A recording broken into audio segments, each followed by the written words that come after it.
3 a.m., the hour she locked every door, drew every curtain, and refused to utter a single prayer. Kathryn Kuhlman healed thousands, made the paralyzed walk, restored sight to the blind. But something in the wee hours of the morning terrified her more than any terminal illness. Something she never told anyone, not her closest assistants, not the pastors who revered her as a saint. And today, you'll discover what she knew. Because there's a reason why 3 a.m. is called the Devil's Hour. A reason that goes far beyond popular superstitions. A reason that one of modern Christianity's most powerful women took to her grave. But before we continue, I need you to understand something. What I'm about to reveal isn't in any official biography. It wasn't mentioned in any documentary about her. And it certainly wasn't preached in any of her evangelical crusades. Because some truths are too dangerous to be shared publicly. Kathryn Kuhlman was born in 1907 into an ordinary Methodist family in Missouri. Nothing in her childhood suggested she would become one of history's most controversial evangelists. But something changed when she turned 16. It was a winter night. Snow fell heavily outside. The house was in absolute silence. And then she heard it. A voice that came from nowhere and everywhere at once. Kathryn. It wasn't the voice of God. She was sure of that because the voice of God, she always said, brings peace. This voice brought something completely different. Terror. She looked at the clock, 3:15 a.m., and it was on that very night that she offered her first, truly powerful prayer, a prayer that healed her sister from a life-threatening fever doctors considered fatal, but there was a price. Over the next 60 years of ministry, Kathryn Kuhlman would perform miracles that defied modern medicine. People given up for dead by the best hospitals would leave her meetings completely healed. Doctors couldn't explain it. Skeptics were speechless, and the religious called her God's chosen one. But she knew the truth. Each miracle cost something she never publicly admitted. Each healing left an invisible mark on her soul. And every night, precisely at 3 a.m., something came to collect the price. Have you ever wondered why so many people die precisely at 3 a.m.? Why more inexplicable accidents happen at that hour? Why children wake up screaming from nightmares they can't remember at that time?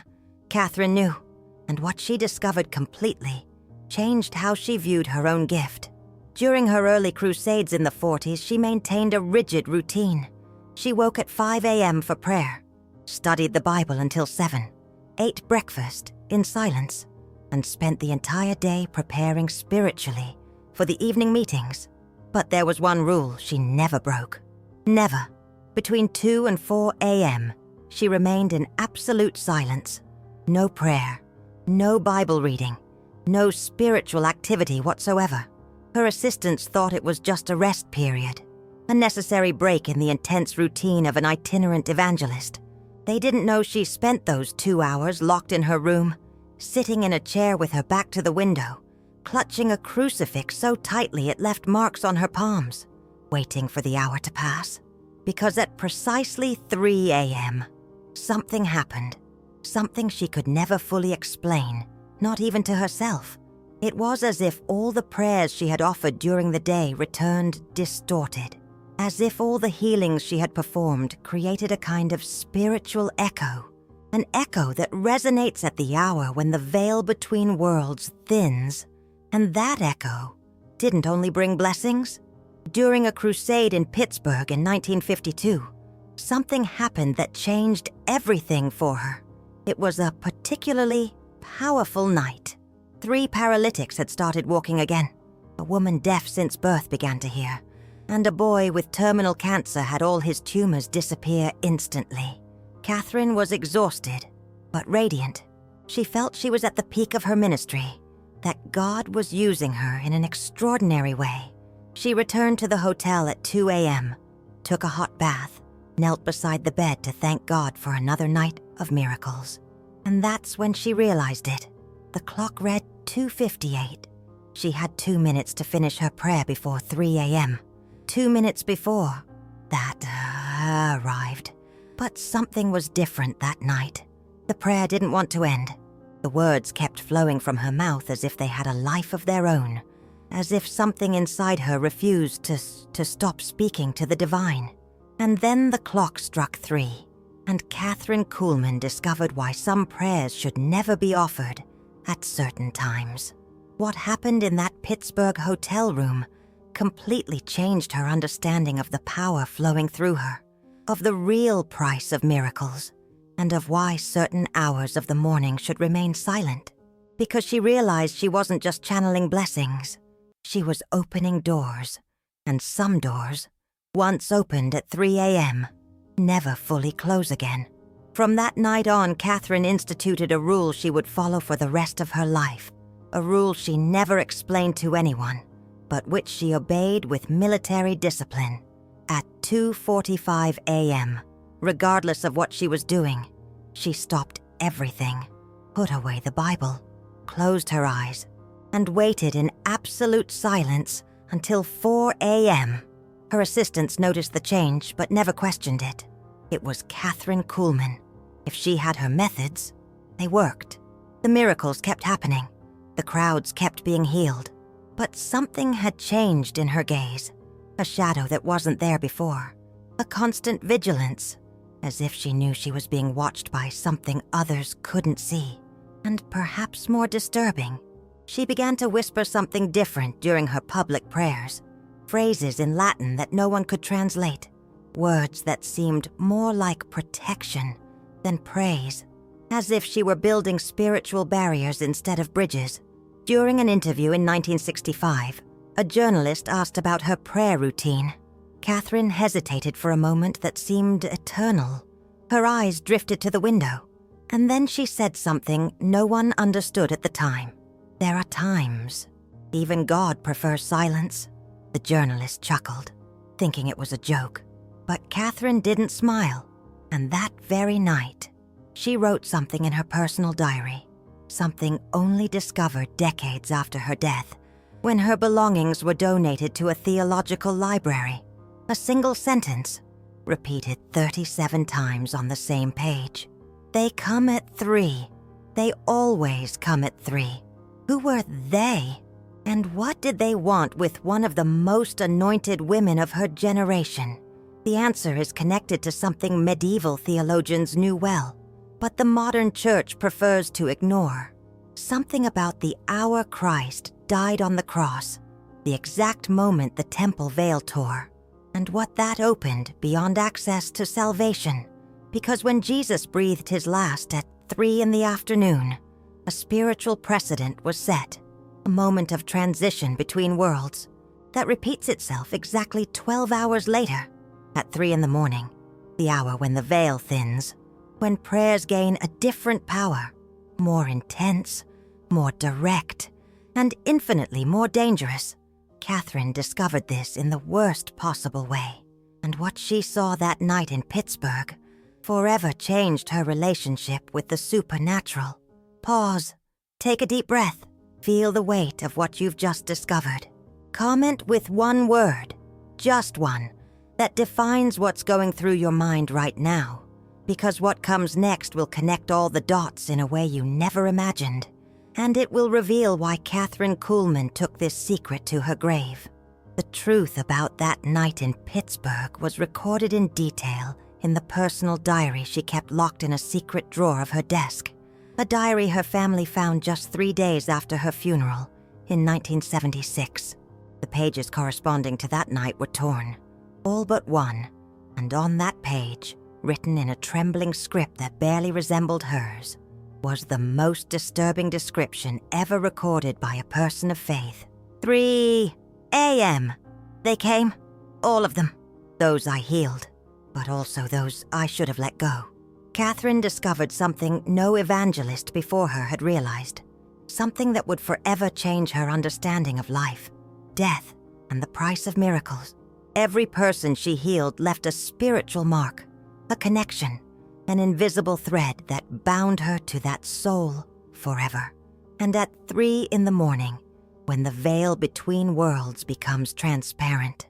All these connections activate simultaneously. On that particular night in Pittsburgh, after healing hundreds of people in a single meeting, the weight of all these connections became physically visible. She saw faces in the wall, voices whispering her name, hands reaching out through dimensions that shouldn't exist. But the most terrifying weren't the healed who came to thank her. They were those she had healed, but who had already died afterward. Because Kathryn discovered that miracles aren't transfers of energy. They're loans, and every spiritual debt needs to be collected eventually.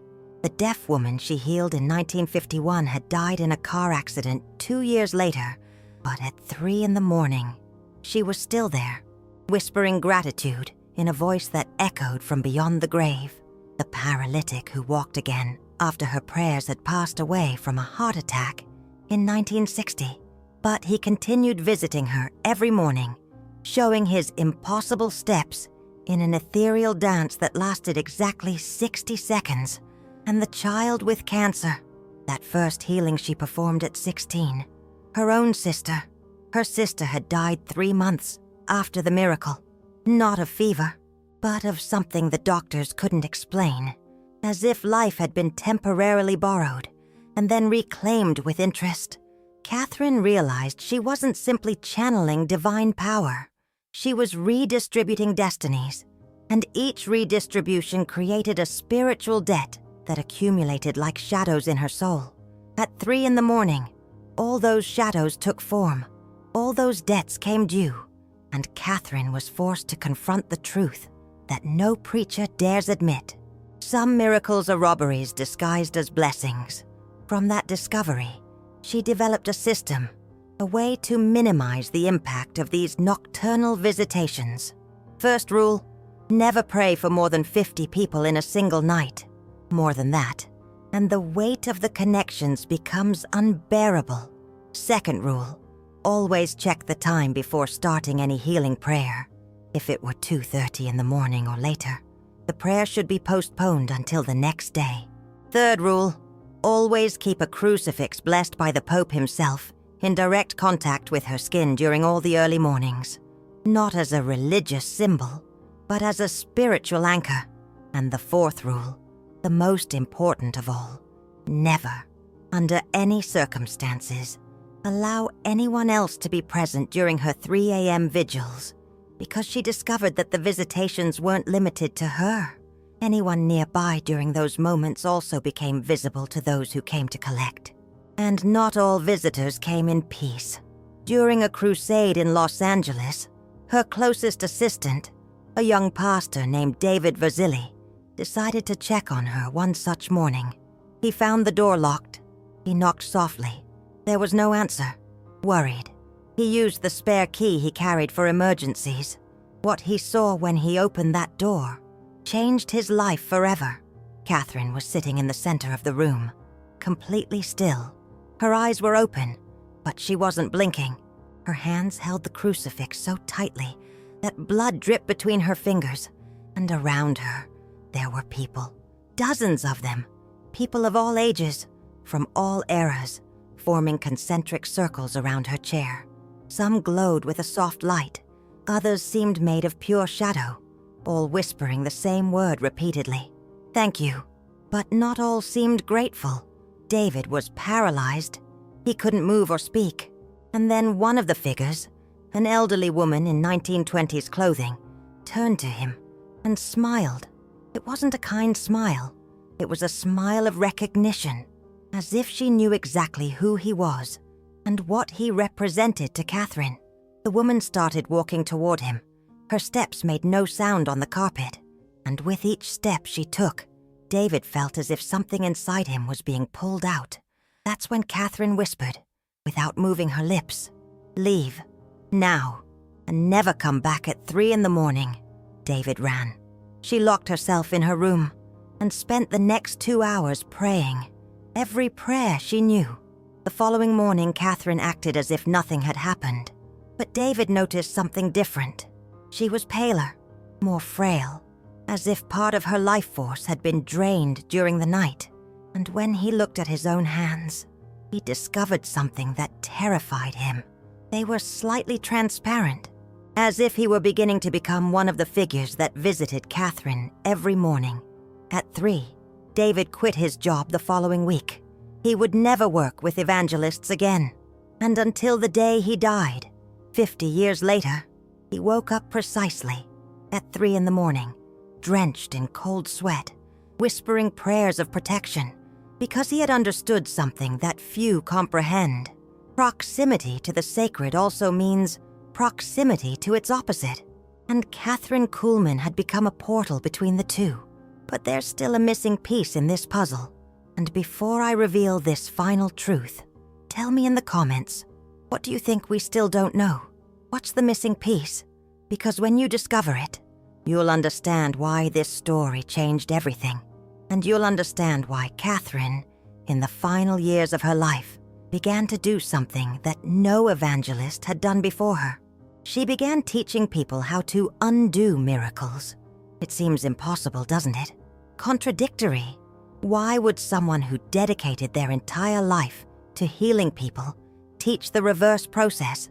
The answer lies in what Kathryn discovered during her last 10 years of ministry, a truth so disturbing that she only shared it in private sessions with specific people, always during the day, and always with all the windows open. She discovered that not all miracles come from the same source, and some were better left undone. In 1970, a woman desperately sought out Kathryn. She had taken her 8-year-old son to one of her crusades 3 years prior. The boy had severe cerebral palsy. During the meeting, what everyone considered a complete miracle happened. The boy got up from his wheelchair, walked to the stage, spoke clearly for the first time in his life. The crowd erupted in celebration. The press documented everything, and Kathryn, at that moment, felt the divine presence more intensely than ever before. But the mother didn't come to give thanks. She came to beg for the miracle to be undone, because her son had changed. Completely. Physically. He was perfect. He walked. He ran. He spoke with impressive eloquence for his age. But something was fundamentally wrong. He no longer recognized his family. He showed no affection. He didn't cry. He didn't laugh. He didn't show any normal human emotion. And every night, precisely at 3 in the morning, he would wake up and stand by the window, talking to someone no one else could see, speaking in Latin. Perfect, fluent Latin, impossible for an 8-year-old child.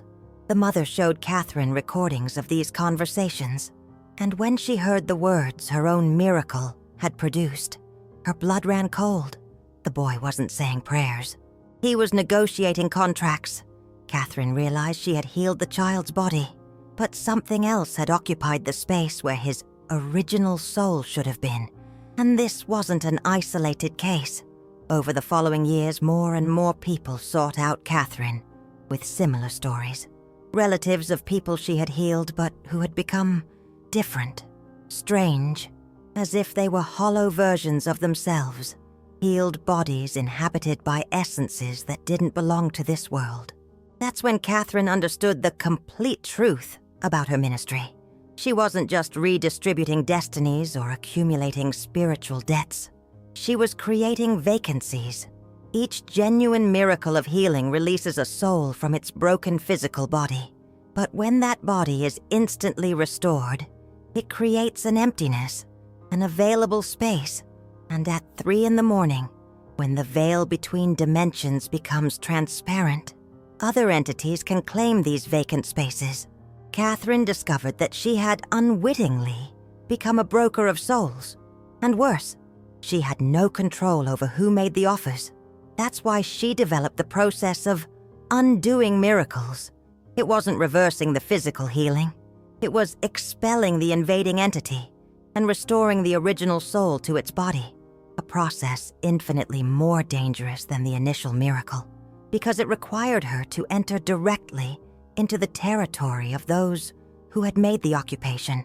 And they didn't surrender their new dwellings without a fight. The procedure always happened the same way. The person needed to be physically present. Kathryn would perform what she called a spiritual audit.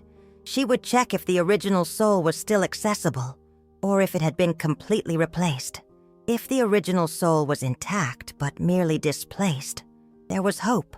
If it had been consumed, the process became impossible and too dangerous to attempt. During one of these sessions, in 1973, something happened that sealed Kathryn's fate. A 16-year-old girl had been cured of blindness 3 months prior, but after the miracle, she began seeing things that didn't exist for other people. Shadows moving independently of their objects, dead people walking among the living, and worse, she could see anyone's future just by looking into their eyes. But these weren't visions of hope. They were only deaths, tragedies, future sufferings. The girl was going insane. Her parents begged Kathryn to reverse what she had done. Kathryn agreed. But when she began the spiritual audit process, she discovered something that terrified her. The girl's original soul was still there, intact. But there was something else, something she recognized immediately. It was the same presence that visited her every night at 3 a.m, the same voice she had first heard when she was 16, the entity that had given her the powers of healing. And she realized with absolute horror that she wasn't just a broker of souls, she was a collector. Every person she healed became a potential host for the entity that had made a contract with her decades ago, a contract she had signed without realizing it, on a winter night when she was only 16. The voice that whispered her name at 3 a.m. wasn't a random demon. It was her partner, and it was building an army. Kathryn tried to undo the girl's miracle, tried to expel the familiar presence she had recognized. But when she tried to sever the connection, she discovered she was cutting off part of herself. The entity wasn't just in the girl, it was in everyone Kathryn had healed over 60 years. And it was, more profoundly than anything, inside Kathryn herself. She was the original host, the Matrix, and everyone else was merely an extension. The session ended in disaster. The girl went into convulsions. Kathryn collapsed, and when they both awoke, something fundamental had shifted. Kathryn had lost her healing powers completely, but she had gained something worse in return. She could finally see what she had really done all those years. Each healed person glowed with an unnatural light when she looked at them, a light that didn't come from God, a light that emanated from the same source as the 3 a.m. voice. And she realized she had a choice: continue her ministry, knowing she was spreading a spiritual infection, or find a way to undo 60 years of miracles. Kathryn chose the second option. She spent her last 3 years on a secret mission, tracking down each person she had healed, trying to warn them about what had really happened, and when possible, attempting to reverse the process. She managed to help some. Others had already died, their original souls lost forever, and many refused to believe their miracles were anything other than divine blessings. But Kathryn persevered until her own reckoning arrived. On February the 20th, 1976, Kathryn Kuhlman was preparing for her final attempt to undo the original contract. The contract she had inadvertently signed at 16. She had discovered that the only way to break a spiritual agreement of this magnitude was through a sacrifice equivalent to the power received. And the power she had received had come from her own life expectancy. The entity hadn't given her supernatural abilities for free. It had borrowed decades from her future, condensed into an ability to manipulate life force in the present. To break the contract, Kathryn needed to return all the borrowed decades at once. On the night of February 19th, she wrote her final diary entry. Tomorrow at 3 p.m, I will offer the final prayer. Not at 3 a.m, when they are strongest, but at 3 p.m, when Christ surrendered his spirit. If there's any chance of redemption, it will be in this moment of sacred symmetry. If I die in the process, let it be known it was my choice, and that all those who bear my miracles will be simultaneously freed. The price was always my own life. It just took 60 years to understand the terms of the contract. The following day, precisely at 3 in the afternoon, Kathryn Kuhlman suffered a cardiac collapse during open-heart surgery. She died at the same moment Christ had died on the cross, 2,000 years prior.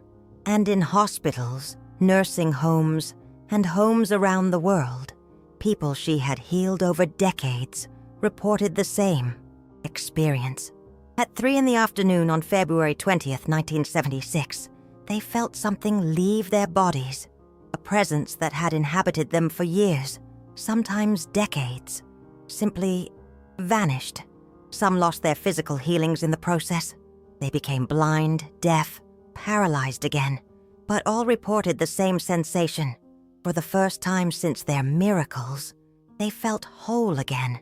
They felt like themselves. The 16-year-old girl who had been Kathryn's last case awoke that day unable to see the future in people, unable to perceive shadows that shouldn't exist.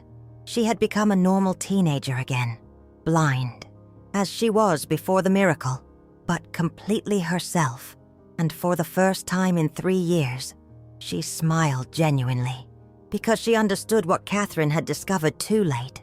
Some prices are too high to pay, even for miracles. And sometimes the greatest miracle of all is having the courage to undo what we thought was a blessing. Today, when you wake up at 3 in the morning, remember this story. Remember that not everything that shines is sacred. Not everything that heals is divine. And not all power offered to us is worth the price it will exact from our soul. Kathryn Kuhlman spent 60 years learning this lesson, and her last 3 years teaching it to those who were willing to listen. The hardest truth of all. Sometimes the greatest faith is saying no to miracles, and sometimes the greatest love is undoing what we did with the best intentions. 3 in the morning, the hour when she finally found peace, because that's when she learned that silence, sometimes, is the most powerful prayer of all.